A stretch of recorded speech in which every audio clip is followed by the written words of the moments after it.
नमस्कार साथियों, आप सभी का एक बार फिर से हार्दिक अभिनंदन है आपके अपने इस YouTube digital platform DElEd academy पर। इससे पहले वाली वीडियो में हमने यूनिट 1 की क्लास 2 पढ़ी थी। इस वीडियो में हम यूनिट 1 की क्लास 3 यानी कि अंतिम क्लास पढ़ने वाले हैं, जहां बड़े प्रश्नों को हम यहां देखने वाले हैं। तो आज का हमारा सबसे पहला प्रश्न ये है, reasons to take notes. Notes बनाने की हमें आवश्यकता क्यों होती है, क्या कारण है कि हम नोट्स बनाते हैं? तो इसका आंसर बिल्कुल सिंपल है, there are many reasons to take notes. Notes बनाने के कई कारण हैं। पहला तो ये है, it is an aid to memory. स्मृति के लिए सहायक होते हैं, आप चीज़ें न भूलें इसलिए आप नोट्स बनाते हो। It helps to fix things in mind, आपके दिमाग में चीज़ें व्यवस्थित रहे, क्रमानुसार रहे कि इसके बाद ये आएगा, इसके बाद ये आएगा, इसके लिए आप नोट्स बनाते हो। It gives an opportunity to reflect on them, घटनाक्रम को बिल्कुल व्यवस्थित रूप से कर्मानुसार जो है आपके दिमाग में सेट रखने का काम कौन करता है? नोट्स करते हैं। Note taking forces us to pay attention and helps us focus in class. Class के दौरान आपका फोकस, आपका अटेंशन वहीं बना रहे, तो वो कौन किससे होता है? तो वो आपका नोट टेकिंग आपको फोर्स करता है, आपको उसके लिए बाध्य करता है। तो ये कुछ रीजंस हैं नोट्स लिखने के। इसके बाद अगला प्रश्न देखते हैं। जो मैं बोल रहा हूँ, अगर आप उसको अच्छे से समझना चाहते हैं तो आप क्लास को वापस रिपीट करके देख सकते हैं। अगला प्रश्न है, how can you differentiate expressions. आप भावों में किस प्रकार से जो है अंतर कर सकते हैं, यानी उनको आप अलग अलग तरीके से कैसे बता सकते हैं कि ये इस प्रकार का भाव है, वो दूसरे प्रकार का भाव है। तो इसके लिए आपकी सीरीज में आंसर दिया गया है और काफ़ी अच्छा आंसर है, इसलिए मैंने इसको चेंज नहीं किया है, बिल्कुल एज इट इज़ रखा है। आपकी सीरीज में दिया गया है कि एक्सप्रेशंस में be classified in two types.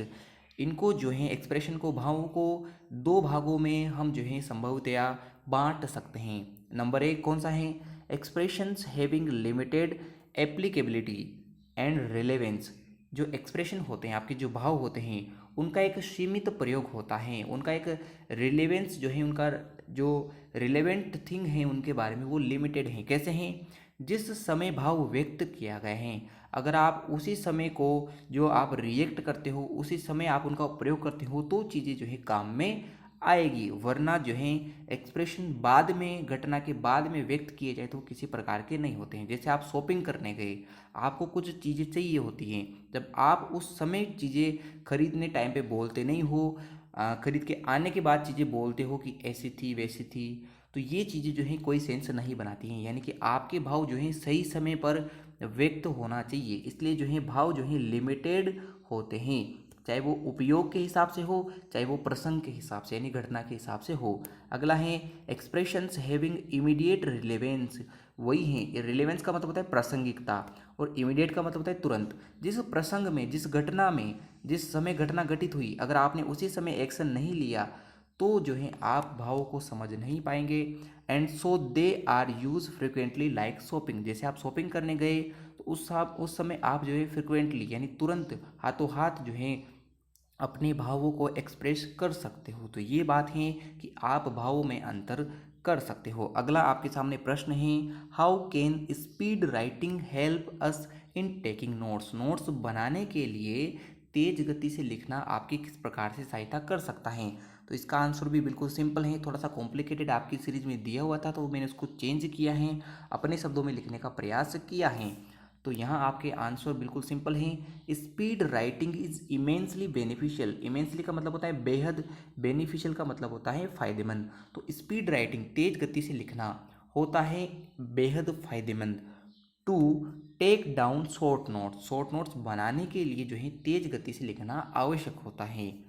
It also helps to get down as much of lecture as possible. Lecture के दौरान ज़्यादा से ज़्यादा चीज़ें आप जो है उस लेक्चर की, उस सुनाई गई बातों की, उन दिखाई गई बातों को लिख सको ज़्यादा से ज़्यादा।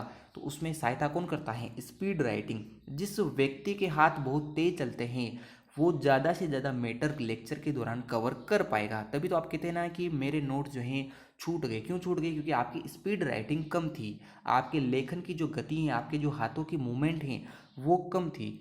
स्पीड राइटिंग का सीधे जो हम सीधा मतलब देखें तो ये होता है कि मूवमेंट्स ऑफ हैंड, आपके जो हाथों की गति है वही आपकी स्पीड राइटिंग है। किसी के हाथ धीरे चलते हैं तो वो क्या होता है, उनकी स्पीड राइटिंग कम होती है। तो स्पीड राइटिंग का सीधा सा अर्थ है आपके हाथों की गति।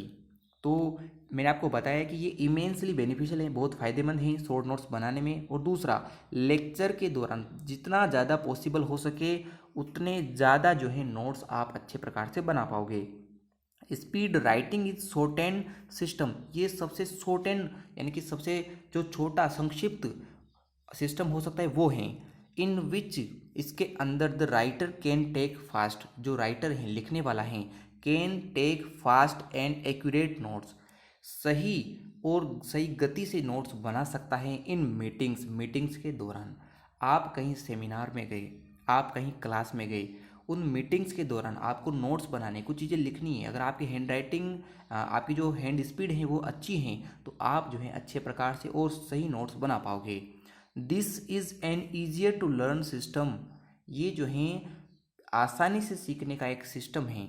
दैट, जो कि is a ideal for taking notes, जो कि आइडियल का मतलब होता है कि आदर्श हैं नोट्स बनाने के लिए। स्पीड राइटिंग जो है नोट्स बनाने के लिए एक आदर्श सिस्टम होता है। It is typically less complex, ये लेस कॉम्प्लेक्स का मतलब होता है कि कम, कॉम्प्लेक्स का मतलब चीज़ें कठिन नहीं है, तो कम कठिन है। एंड मोर ईजियर, अधिक जो है आसान है, टू लर्न सीखने के लिए, फॉर द एवरेज पर्सन, एक औसत व्यक्ति भी जो है इससे आसानी से सीख सकता है, ये कम कॉम्प्लिकेटेड हैं। It is based for scenarios, उन सीनेरियोज में, उन समय में, उस समय के लिए, when we want to note down information quickly and accurately, सही और तेज़ी से जब हमें जिस समय नोट्स बनाने की आवश्यकता होती है, जिस समय में सूचनाओं को लिखना होता है, नोट डाउन का मतलब लिखना, इन्फॉर्मेशन यानी कि सूचना को, क्विकली यानी कि तेज, एक्यूरेटली यानी कि सही, तो सही और तेज गति से जब हमें सूचनाओं को लिखना होता है, जिस सिनेरियो में, जिस घटना वृत्तांत में, जिस समय, आप उस समय उसको स्पीड राइटिंग की मदद से लिख पा सकते हो। तो ये बात हो चुकी है कि आपकी स्पीड राइटिंग आपकी कैसे हेल्प करती हैं। इसके बाद आज का हमारा ये लास्ट प्रश्न है कि what do the picture express, कोई भी जो चित्र होता है जो आप देखते हो, चाहे वो मोनालिसा का हो, चाहे वो भगवान श्री कृष्ण का हो, चाहे वो किसी भी का हो, किसी भी एक डायग्राम को देखते हो, चित्र को देखते हो, तो आप वो डायग्राम को देखकर आप क्या समझते हो, वो चित्र आपको अपने बारे में क्या बताता है, आपको बताना है। तो इसका बिल्कुल सिंपल सा आंसर है, द पिक्चर एक्सप्रेस, जो चित्र होता है वो अभिव्यक्त करता है, व्यक्त करता है, सो मैनी थिंग्स, बहुत सारी चीज़ें, इमोशंस, भावों को व्यक्त करता है, फीलिंग्स, अपनी फीलिंग्स को व्यक्त करता है, अपने एटीट्यूड्स एंड एटीट्यूड्स, एटीट्यूड का मतलब होता है अभिव्यक्ति, दूसरों के प्रति नज़रिया। तो जो एक पिक्चर होता है वो कई सारी चीज़ें, इमोशंस, फीलिंग्स, एटीट्यूड्स आदि को जो है अभिव्यक्त करता है।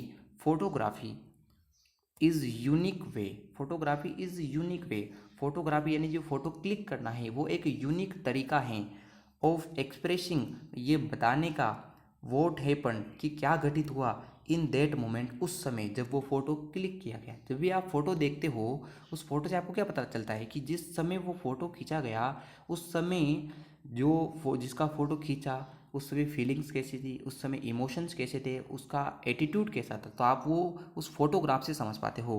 A picture captures a moment, एक जो चित्र होता है वो कैप्चर करता है, क्या कैप्चर करता है, रिकॉर्ड, कैप्चर का मतलब होता है रिकॉर्ड करता है, अ मोमेंट, एक क्षण को, इन दैट टाइम, उस समय के, कैन नॉट बी रिलीव्ड, जो वापस, जो जीवित तो नहीं है परंतु वो आपके उस क्षण को जो है कैद कर लेता है, उसको कैप्चर कर लेता है, उसको रिकॉर्ड कर लेता है।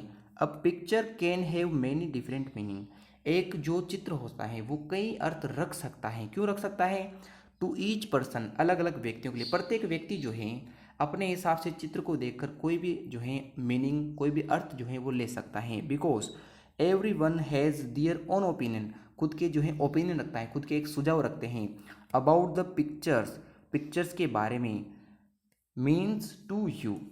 तो इसका अर्थ हम ये समझ सकते हैं कि कोई भी व्यक्ति जो है अपने हिसाब से चित्र को देखकर अपना खुद का ओन ओपिनियन, स्वयं का ओपिनियन रख सकता है और डिफरेंट इससे मीनिंग निकल कर आएंगे। जो पिक्चर होता है वो कैप्चर करता है उस मोमेंट को, हालांकि वो जीवित नहीं है फिर भी उस क्षण को जो है वापस कैद कर लेता है कि उस क्षण क्या हुआ था, और उस समय की फीलिंग्स, एटीट्यूड्स को, इमोशंस को, सभी चीज़ों को जो है वो आपका फ़ोटो बता देता है। तो आपको हमें बताना है कि ये जो मैंने आपको पढ़ाया है समझ में आया या नहीं आया है, ताकि हम जो है अच्छे से इम्प्रूव करके आगे क्लासेस को आपको बता पाएँ। और इसके बाद नेक्स्ट क्लास यूनिट सेकंड के जो एमसीक्यूज़ हैं उनकी होने वाली हैं। तो आप कमेंट करके बताइए कि आप जो हैं इनको समझ पा रहे हैं या नहीं समझ पा रहे हैं।